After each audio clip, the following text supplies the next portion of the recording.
सांगलीत college corner जवळील महाविद्यालयात अंमली पदार्थाचे सेवन करणाऱ्या नशेखोरांचा बंदोबस्त करून नशा आणि भयमुक्त महाविद्यालय करा अशी राष्ट्रवादी काँग्रेस विद्यार्थी काँग्रेस पक्षाच्या वतीने पोलीस अधीक्षक यांच्याकडे मागणी करण्यात आली आहे। गेली अनेक दिवसापासून सांगली कॉलेज कॉर्नर या ठिकाणी खून, मारामारी असे अनेक गुन्हे घडत आहेत।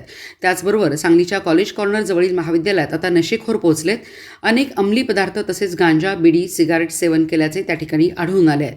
पोलीस प्रशासनाने या नशेखोरांचा बंदोबस्त करून सांगली शहरातील महाविद्यालये नशामुक्त आणि भयमुक्त करावीत अशी मागणी राष्ट्रवादी विद्यार्थी काँग्रेस पक्षाचे सांगली शहर जिल्हाध्यक्ष ओंकार मोरे यांनी जिल्हा पोलीस प्रमुख यांच्याकडे केली आहे।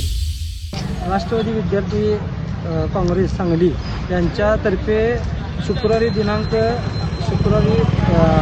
एस पी ऑफिस यांना नशामुक्त व भयमुक्त कॉलेजेस करावी याबद्दलचं निवेदन देण्यात आलं होतं। कॉलेज कॉर्नर येथील काही महाविद्यालयात आम्हास नशेची पदार्थ किंवा मद्यपानाचे पदार्थ हे आढळून आलेले आहेत। दारूच्या बाटल्या असतील, सिगरेटचे पाकिट असतील, ते गांजाकरता वापरला जाणारा गोगो पेपर असेल, असली मद्यपानाची ज्या काही गोष्टी आहेत ते एका कॉलेजच्या आतील महाविद्यालयाच्या आतील कॅम्पसमध्ये आम्हाला आढळले।